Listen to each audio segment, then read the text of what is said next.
Welcome, everyone, to those of you here and those of you following us on the stream.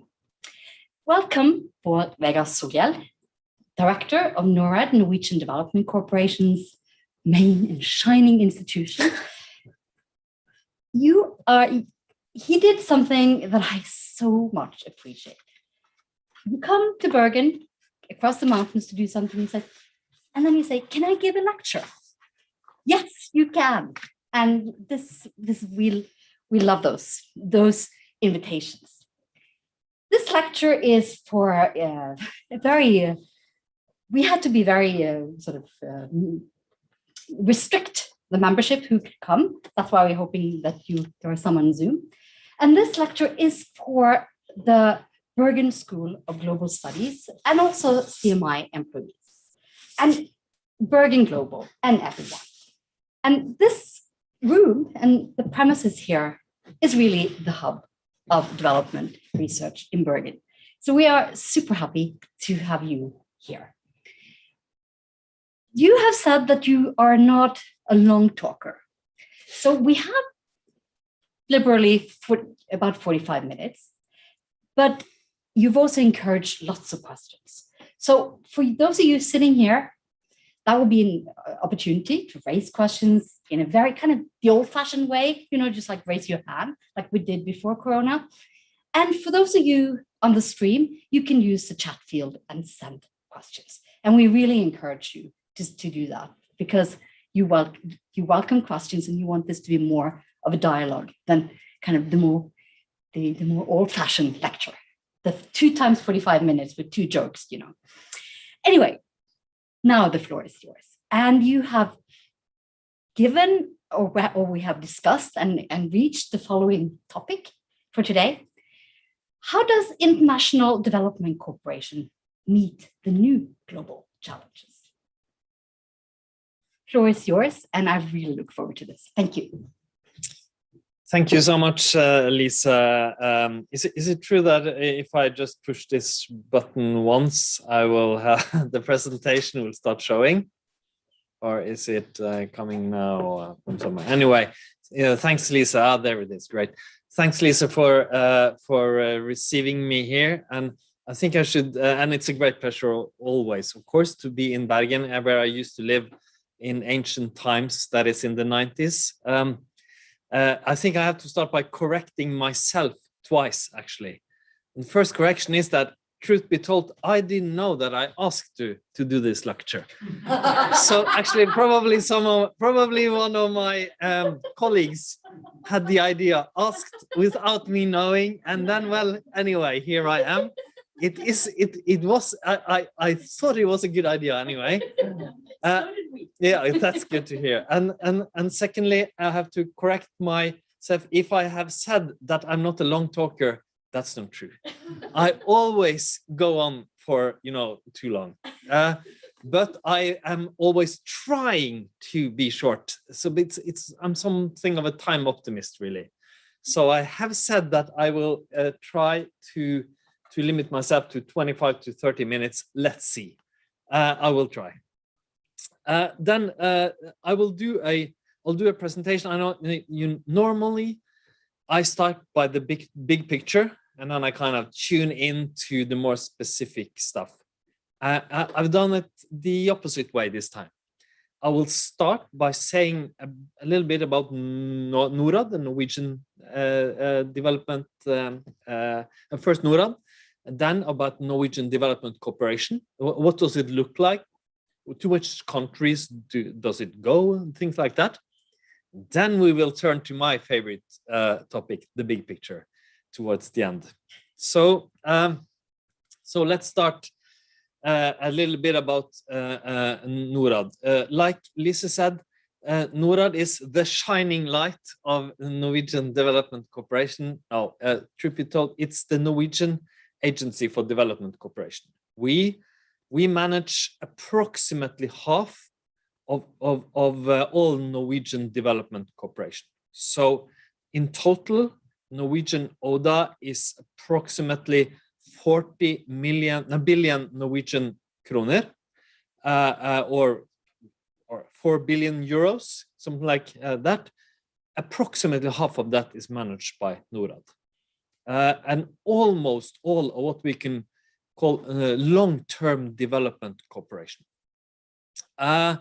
Then, if you look at Norwegian Development Cooperation, or ODA, of course, Norway is one of very few countries spending more than the UN ask of 0.7% of gross domestic income. And actually, we're one of even fewer countries spending more than 1%. And that's been the policy of every government since 2005, actually, to reach the 1% and then to keep it.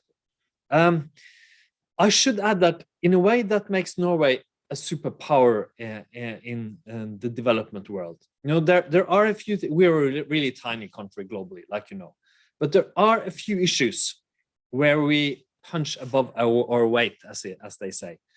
And to give you a comparison, Norway produces approximately 2% of global oil, and almost 3% of the gas production globally is in Norway. Well, we give approximately 2.8% of global aid totally. So we're in the aid world, we're in the same league as we are in the fossil energy world. Our main task, like you see, is to invest strategically. We also provide guidance, advice, and we evaluate Norwegian development cooperation. And through that, we try to gradually build even better results from that. In our new strategy, we have, like the government has changed our main framework to being the Sustainable Development Goals. The Sustainable Development Goals, the Agenda 2030, is increasingly also in global development, becoming a framework for cooperation and our work.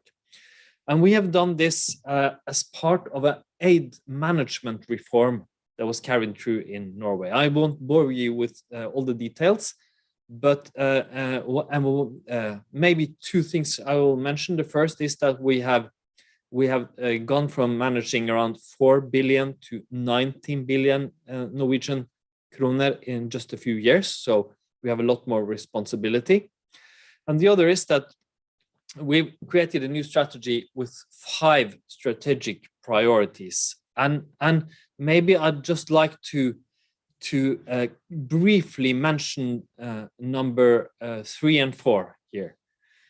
Number 3 is that also in international development, everything we do has to be in accordance with global climate and nature agreements. Of course, our mandate is to fight and to eliminate poverty globally. But in the world we are living in now, that has to be totally integrated with fighting climate change in the decades to come. Both because climate change is the great development destroyer.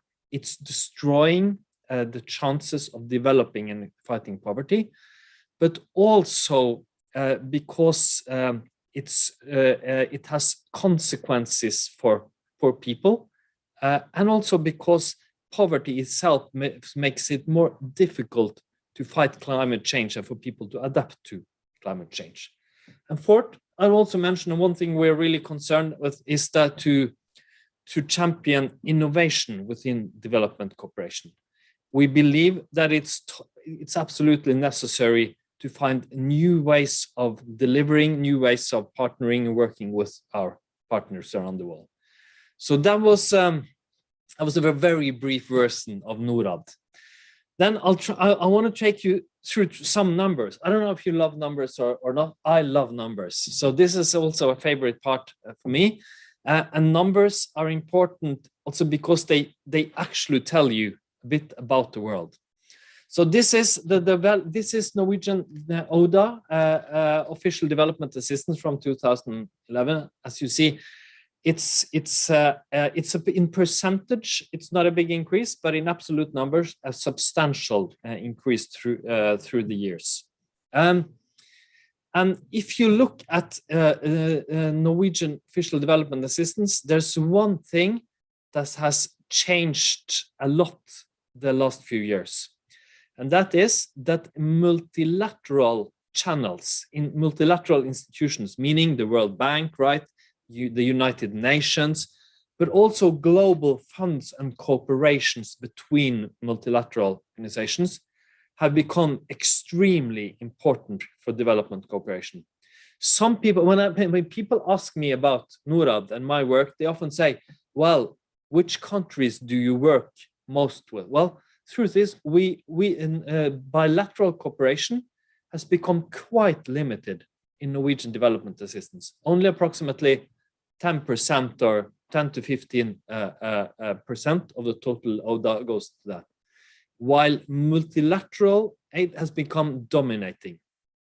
This is partly what we call core support.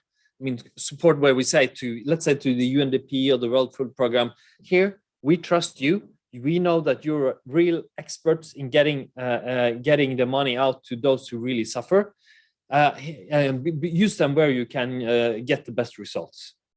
But the other part is that where we are saying, okay, we want this exact result to happen on the ground, right? We want vaccines in some African countries, and we use you as the most efficient channel, Gavi or some kind of cooperation, to actually make that happen.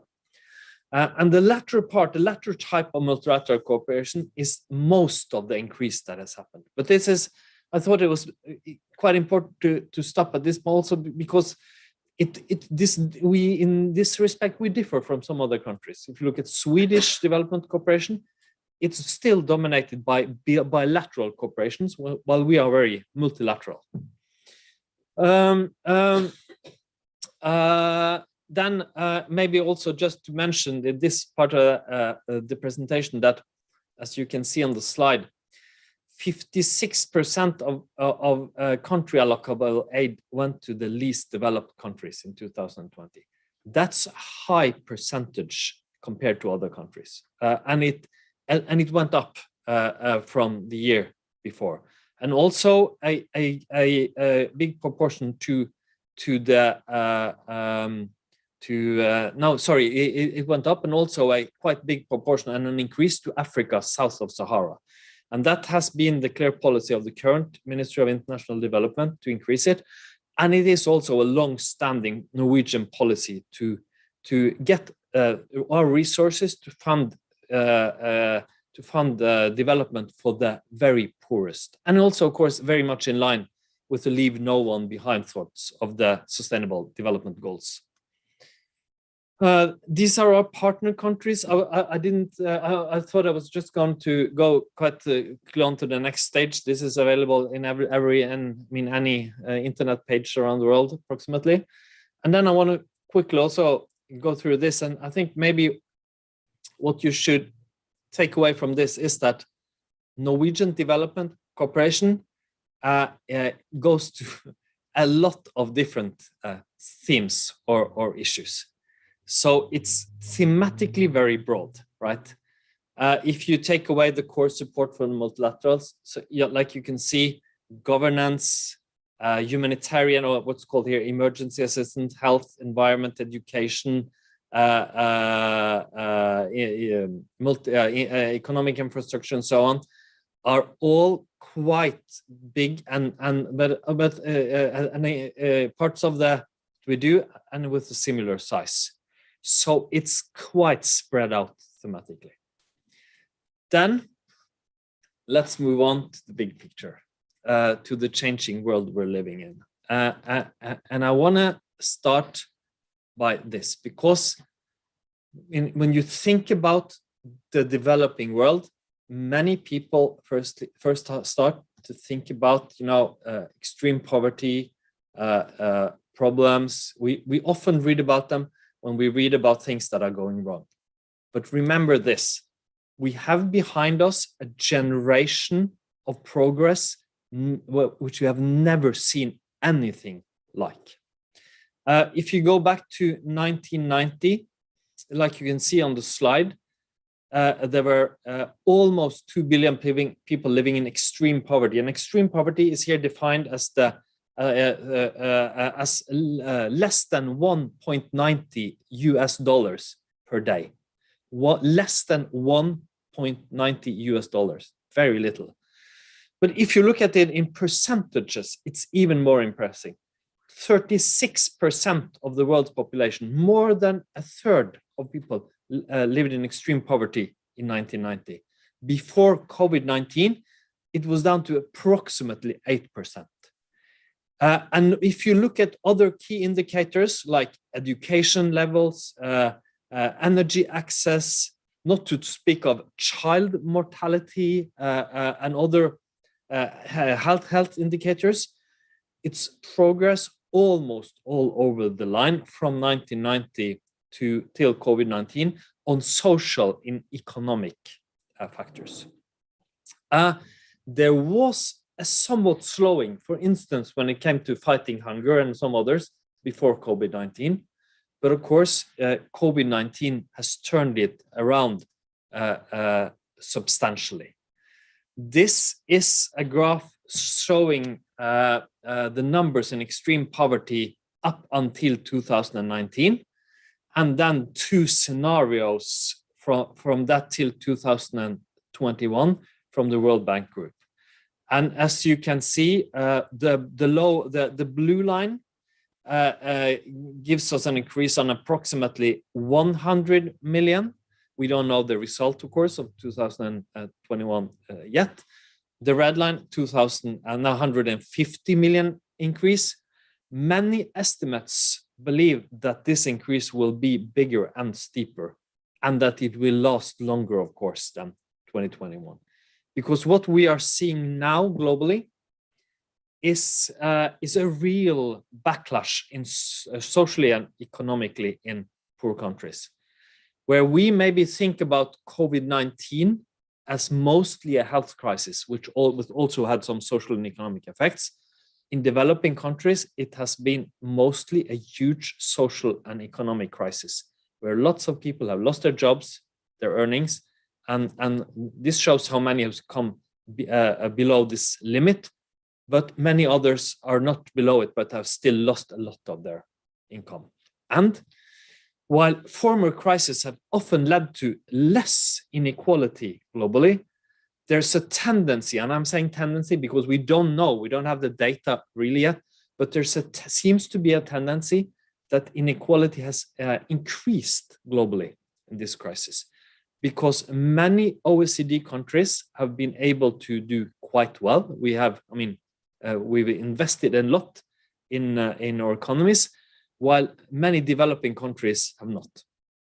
And that can increase even more, because now, I don't know, in Norway, I think there are approximately close to, or at least in the 80% somewhere, between 80 and 90% who are fully vaccinated now.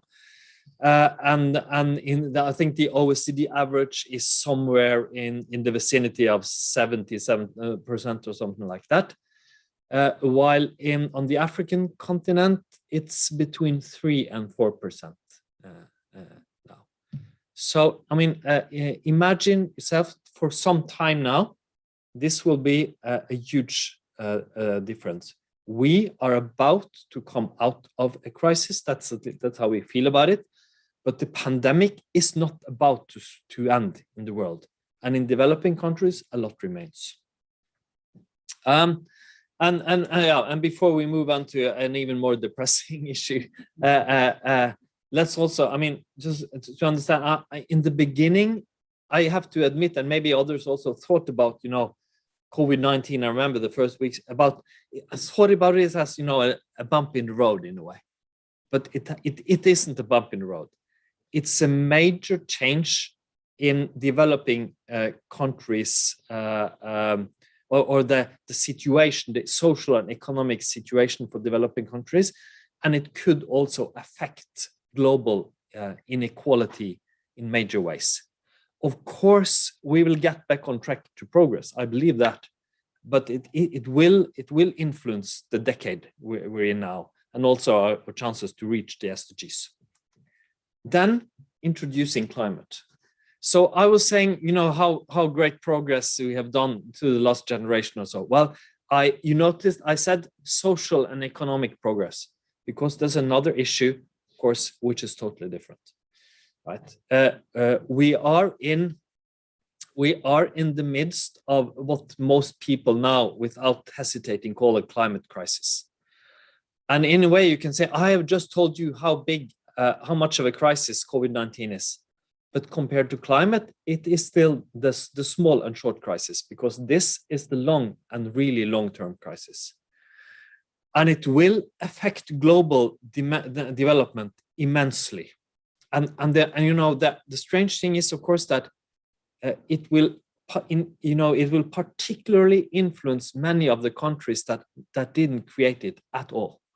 Many of the countries globally with hardly any climate emissions, at least in historical terms, are the ones who will be most affected in so many ways.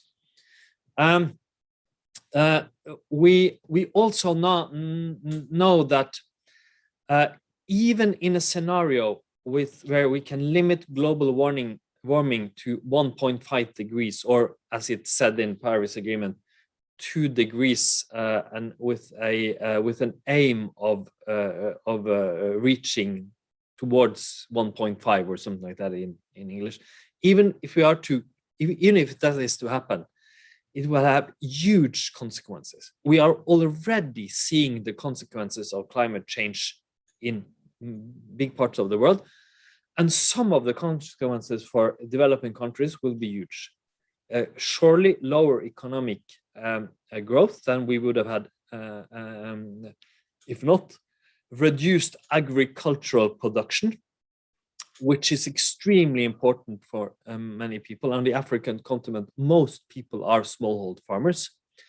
More famine, more storms, more extreme weather, more extremely high temperatures, with all their consequences.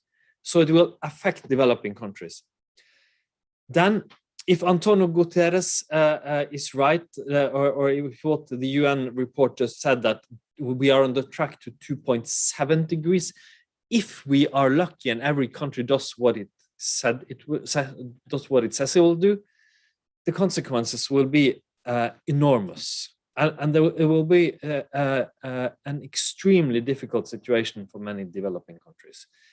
So that's why this is definitely an important development issue, and it is in two ways. And I will the first, I think, will be familiar to all of you. The other, probably you will heard about it, but it gets a lot less attention. The first is, of course, that fighting climate change, reducing emissions, and so on, is extremely important for everyone in the world. It doesn't matter where the emissions come from; it's the same atmosphere, but also then particularly for developing countries. But the other thing that is important for the developing countries is adaptation. Because while we in Norway have adaptation issues, we have the resources to deal with them, okay? So we can, in Bergen, there will probably be more rain in the future. Okay, that's exactly what Bergen wants, right? More rain. But anyway, that will happen. But Bergen can deal with it. You can build better pipes and so on. You can put resources into managing all that. But in many developing countries, the consequences are bigger, and the resources to deal with it are much, much weaker. That's why financing for adaptation is also an extremely important part of the climate work, not only financing emission cuts. And here, again, Norway has substantially increased financing for adaptation lately. Many other countries, also the US, for instance, have quadrupled or promised to quadruple financing for adaptation in the years to come. It's an important part of the development work with climate. Then, maybe you thought this was a bit gloomy, but now this is where it really gets gloomy. No, I'm joking now, but again, another somewhat gloomy outlook for the decade to come, because What we have also seen, which started maybe, gradually sometime around 2010, some indexes trace it back to 2007, like Freedom House Index. Others, like VDEM and the Economist Index, trace it back to a few years after 2010, but still, there's no real discussion now that we are part of a global democratic setback, and a setback for especially for civil and political rights globally. And especially in the shadow of COVID-19, we have seen this also in many developing countries. The situation for civil society becomes more difficult. It's difficult to work. There are a lot of laws set aside. There are quite a few governments that have threatened very basic civil rights in their countries and so on. And this also affects the work we do in global development, partly because of course, we work with a lot of governments, even though it's not so dominating directly in Norwegian development cooperation, it's still important. For instance, the work we do in the Knowledge Bank with our development programs there is a direct cooperation with countries. And then, even though we use multilateral channels, the money, it lands on the ground in a country, right? So it matters what kind of governance there is. It matters how the government treats opposition, and so on. It also matters for results, because if we are cooperating, for instance, with the government on building renewable energy, or maybe managing the fisheries resources better, it's important for us that what they do is transparent, that media can criticize, that civil society can work, and so on. It's important for the results, and we know it from our own country. Being a democracy has been part of creating development. So this is actually a worrying tendency. So, I mean, I feel now a bit like I came from Oslo here to Bergen to tell you that things are terrible. Well, some things are challenging now. After a generation of many positive signs in global development, the decade we're part of now is a bit more gloomy and challenging, for sure. And one last graph, since I love numbers, to underline this, but which could turn, is of course this. This is a graph showing different capital flows from rich country to poor countries. The blue line, which is quite stable, is ODA, official development assistance. The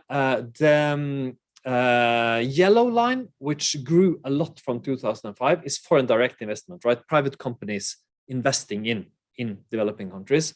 And the red line is remittances. That's migrants sending money back to usually their families and other people in the countries they came from.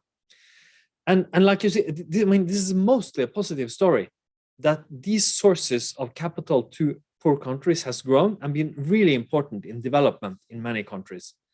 But also during COVID, they went down.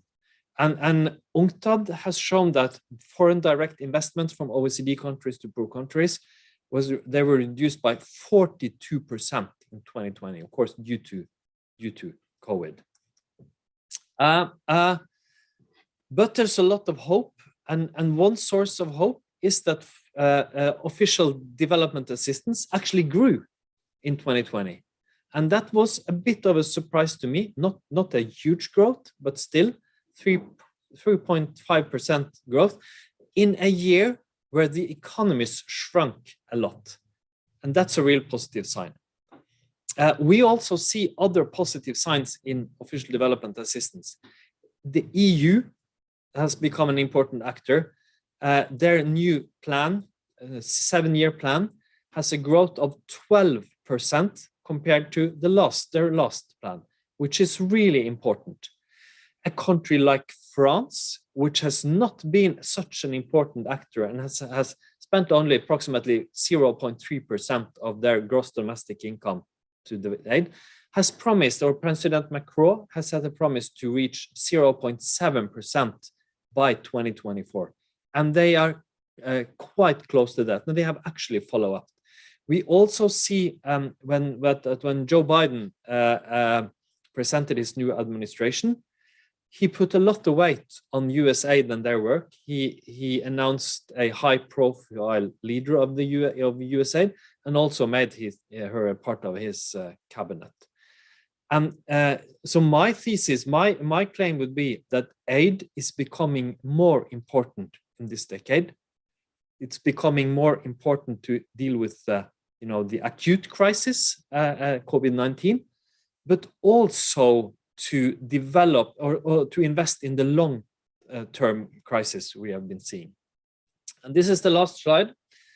The aid is also becoming more important because we can innovate and look for new ways of using it. So firstly, we have to be using aid both in what we call a catalytic role and also a role to leave no one behind. Aid can be used to go to places or to be invested in countries and regions where private companies doesn't invest and when there are no other sources of capital, right? The humanitarian crisis in Syria or in Yemen, the extremely conflicted areas in Sahel, in Africa, south of Sahara, places like that. Yeah, that's one role aid has.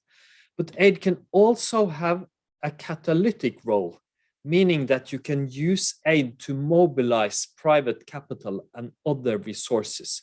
In one field, in renewable energy, we have been able to do that both from Norway and other countries quite successfully. Then another role for aid is to, where there's a discussion, is if it should provide global public goods. And to which degree we are able to do that. Of course, many of the issues the world is now fighting with, like COVID-19 and climate, are in their nature global. While others where we are spending aid, for instance, let's say education, building education or local healthcare systems, are mostly local. So we can look for ways of actually investing in the things that the main mandate of development cooperation, but also in the global mandate, the global public goods. And then finally, one of the roles that is also important to discuss, I think, is how we can build and strengthen institutions. And it says here versus realism, because in a situation where there's a democratic decline and where there's huge governance issues, how easy is it actually to work with strengthening institutions in that situation? So let me end by saying that, and then there's at least 10 minutes for questions, so I didn't go that much over time. Let me end by saying that I sometimes call myself a experience-based optimist or an empirical optimist. I mean by that, I think the world has shown that when we acknowledge and understand major challenges to ourselves, we humans have it in us to actually deal with them. Whether it be world wars or pandemics or humanitarian crises or extreme ideologies or others, we have shown an immense ability to fight back and to rebuild. And I think it's possible to do that with COVID-19, with climate, with democratic deficits. But it doesn't come by itself. It has to come through political engagement, through a stronger engagement in global development for many countries, by acknowledging the important role of aid and understanding that it is more important now, by the private sector to invest even more, and also by building even more knowledge through Bergen School of Global Studies and so many other of our knowledge institutions around the world. Thank you so far.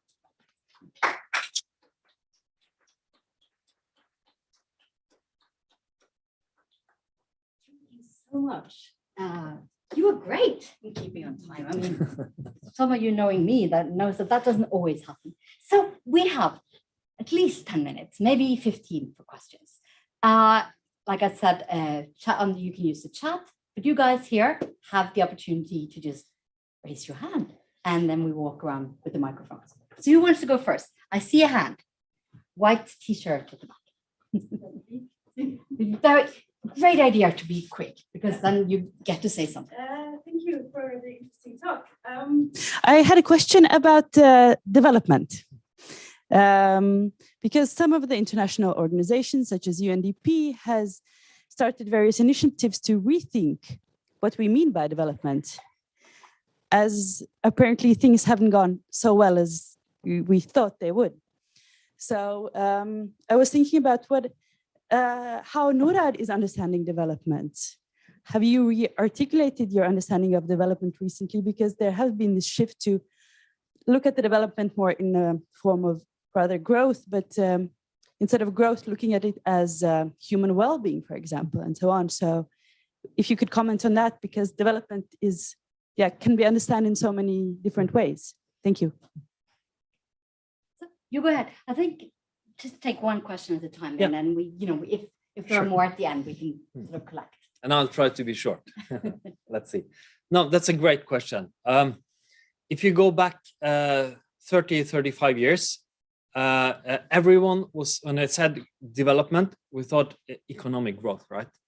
Then the UNDP, and that was a great breakthrough, and it happened at approximately the same time as the so-called Brundtland report about sustainable development. They started to measure the Human Development Index, where they also took into account things like health and education, other factors, to get a broader picture. Then in their last report, they introduced an environmental and resource management component. They started to also measure the climate footprint and the resource use footprint, the natural capital footprint. And of course, in our work, we use the UNDP index, but we also use this broader concept of development. You can't talk about development in a purely economic way. There are, for instance, there are countries with a very high GDP per capita, but that lacks a lot in terms of development, social and development. But more importantly, in the future, development has to be sustainable, socially sustainable, economically sustainable, but also environmentally sustainable. So that's this broad sense is what I'm talking about when I say development. Excellent. Two more hands. Start from Siri and then go back.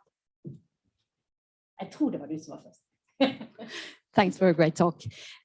So I have a question regarding the Leave No One Behind initiative. So you mentioned the 56% of the budget going to the least developed countries. And I am thinking, why isn't this number higher? And could you please mention the main reasons why it isn't? So you teach these people to ask these really tricky questions, don't you? I think she's done quite well on her own. Okay, so it's a good point, because I was kind of bragging about 56 being really high, and it is really high compared to other countries. But you could imagine that it was 96 instead of 56. Okay, there are several reasons for that. One important reason is, and why others are also much lower, is that it's often easier to spend your money on development well in a middle-income country with working institutions, where there's good, when there are organizations on the ground, where the state is functioning, where the financial system is functioning, and so on. Let's, for instance, say you want to invest in renewable energy or in education. Well, in many developing countries, it's easy to get a quite well-functioning program established there. And you know, the institutions and the regulations and so on are good. And in many of the least developing countries, the situation is totally different. Some of them, of course, are in extreme conflict situations, but others are just extremely weak institutions. But then there are other more political reasons, and having to do with what we invest in. Of course, if you look at, for instance, issues like what we do in the Climate and Forest Project, right? The so-called Rainforest Initiative. If you want to work with protecting the rainforest, you have to invest where there is actually a rainforest, right? And there are 3 huge rainforest areas in the world: in the Amazon, in the Congo Basin, and in Indonesia. And Brazil and Colombia and other of the Latin American countries are middle-income countries, even higher middle-income countries. Indonesia is not one of the least developed countries either. And in the Congo Basin, there are several of the least developed countries. But again, it was much easier to work efficiently, at least before the current president in Brazil, in Brazil and Indonesia, than in Congo, for instance. Now we are working in all of them. But as you see, that it could also be reasons that we are choosing issues and goals where we have to invest in other countries. And then I should add that for many countries, the reason why the percentage going to the least developed countries is so low is because they are investing politically in countries where they have a long-standing, you know, cooperation, or even maybe it was a colonial power. If you looked at where France is investing, or Japan and so on, you would see a very clear pattern coming from that. Norway mainly has a different history here. I say mainly, of course. We also have, there are also political reasons. There's politics in development cooperation in Norway also. I'm not a politician, of course, so I'm saying it in this very diplomatic way. Not today, anyway. No. Sorry, I should speak English. I'm sorry about that. I think we have room for at least one more question after this, so just kind of hold your guns. Okay, yeah, it's related to what you talked about earlier, but I just got kind of caught up in the phrasing of least developed countries, and I just can't help but wonder, like, what is the definition of, like, how do you know which ones are the least developed and which ones do you call just like underdeveloped, or what, like, where do you draw the line? And I can. I mean, there are many concepts, but there's a quite formal concept where you can distinguish between least developed, and this has to do. I think actually it has to do with the placement, or it's on either on GDP or the HDI index. The least developed are the approximately 45 least developed countries on an index, and that's a huge chunk, usually called middle income countries. I prefer lower middle income and higher middle income, because it doesn't make sense really. They're so different. And then you have higher income, right? Norway, for instance, or an OECD country. So the least developed countries, just to exemplify, Malawi, for instance, Mozambique, two major partner countries for Norway. Lower middle income, Ghana and Kenya. India is a lower middle income country. Higher middle income, Brazil, Turkey, for instance, Egypt, maybe. Just to give you an idea. One more question, and this will be the final, and then I'll announce another opportunity for asking questions tomorrow. Thank you for.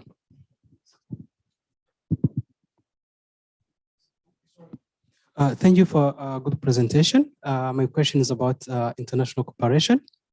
You presented, you switched from bilateral to multilateral model of financing or supporting countries. Do you think was a better solution, given that there is a transaction cost involved in when you go from bilateral to multilateral model? Another question is, we've seen COVID, where countries have been affected, especially in low and middle income countries.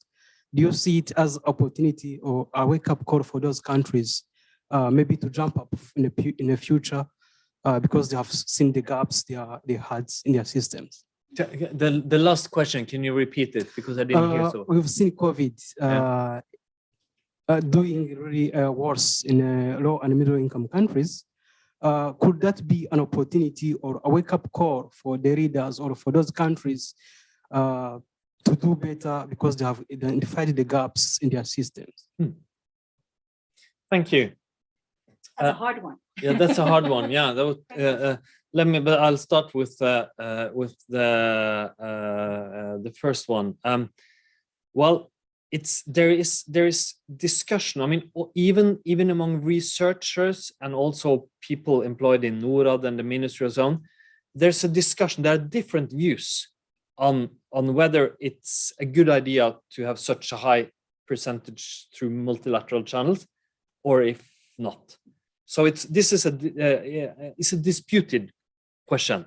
This turn from bilateral to multilateral, I should say. And I probably have, there are probably people present with strong views on this, and it's so I'm a bit diplomatic also, because I think there are good arguments both ways. So let me present one argument for and one against. One argument for is what you said, coordination, or you mentioned, let's say 20 countries come to Kenya and say, we want to work with you on building a better health system locally. And then we have different claims, different systems, different ideas about how to do it, and so on. Maybe it's a better idea if 20 countries pool our resources through a UN agency or an alliance who goes to Kenya and say, we have all this cash from these countries, let's work with you. So there's one partner. That's one argument that's used. Those who are skeptical, they will argue and that, well, there could be much bigger transaction costs, like you also mentioned. Okay, first you're going to this multilateral alliance, right?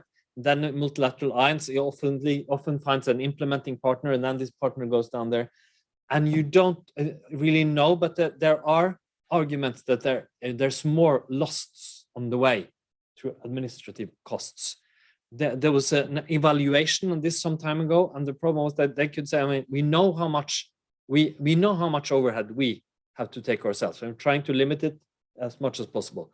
We don't really know. It's more difficult to find out when we are going through a multilateral partnership of various kinds, right? So that's two of the arguments. There are others also. Then, COVID-19. Well, mostly I think it's a huge crisis, but maybe it can also be a turnaround moment for leaders both in developed and developing countries. And one of the things that could give some traction here is, of course, for the world to see how quickly we responded with developing vaccines, and how quickly we were able to vaccinate a huge part of the population in developed countries. Imagine that we had invested in development like that on other areas. What kind of progress we could have made. Imagine, for instance, AIDS or malaria, right? Imagine if we had invested on the same level in fighting AIDS and malaria like we have did with COVID-19. We haven't even come close. Mainly, of course, because these are serious problems in developing countries today, not in the developed world in the same degree. Imagine that we had fought the climate crisis. Imagine that we had fought extreme poverty with the same. We have it's difficult, we haven't done enough, and lots of discussion, but still, in quite short time, we have done a lot of programs against COVID-19. So I think maybe for leaders of developing countries, actually using this this relative success to get support for that also in global development is important. And maybe also, maybe it also could be, a cry for good government from people towards their governments, that we need good governments, we need transparency, we actually need to build strong health systems and so on, and in developing countries. One of the things I've seen is that African leaders have started discussing now, should we have capacity to develop and distribute vaccines ourselves and not be so dependent on developed countries, which I think is really, really important that they're talking about. Thank you so much. There is a superbly complicated question on the board. It's going to take you more than the time we have. So what I'm going to say is that if you, okay, I'm going to let you end with, I'm going to summarize the first part of that question. And I'll give you a little bit of time to think. Think of one of, this is how my last question to you, then think of one aspect of development cooperation, particularly Norwegian, that this is like not only a success, but maybe even a surprising success. And that will be, so I'll give you 30 seconds to think about it while I sort of wrap up. So, and Carlos, I promise you, tomorrow, I'm the one asking questions. So if you want to come tomorrow, you can try again. So I'm saying this because the reason why Norad's director is here is that tomorrow he's debating bistand virkare together with Otta and with Dan Bannick, 11 o'clock tomorrow in the Aula. I know there are some tickets left. So if you want to come there to the Sampo Students Conference, there are some possibilities. And this is a panel debate with this big question. Virker bistand for, to actually, does aid work to challenge inequalities? So I welcome you, if you don't already have a ticket, try to get one and come tomorrow. And then it's also streamed. And then you can ask difficult questions on stream that you probably will not get an answer to because there won't be time. But anyway, you're welcome to the stream. Thank you, first of all, for this great lecture and your great responses to the questions. And then your little 30 seconds that sort of kind of is a build up to tomorrow. Yeah, it is. And Carlos' question will be discussed tomorrow. That was interesting. That's what it will. And the teaser for me is this. There is research on, to which degree development cooperation has worked. And there seems to be not a total agreement, but there's a tendency in that research saying that if you invest 10% of a country's GDP in development cooperation, it will on average increase its GDP growth by 1%. So, of course, behind that, there are total failures and giant successes. But on average, it actually makes a difference in works. And two examples of successes from Norway, just very briefly. What we have done on vaccines and global health is amazing. We have been, together with some other countries, a major donor for around 20 years. And it's been, fantastic progress in child mortality, in halving the deaths from malaria, almost halving it from AIDS, almost eradicating polio, things like that. And it has made of course, it's hugely important for development that more kids grow up. A strange and more curious success. The Oil for Development program, or maybe you don't know, I don't know. Anyway, it was cancelled by the Minister of International Development, Dag Gulstein, just 2 days ago. It will not continue behind 2024. We will, of course, honor our deals and so on. Then it will stop. But also remember that this program has not been about helping countries develop oil, but when a country decided to do that, helping them actually make the money, the profit go to the people, not to corruption or companies.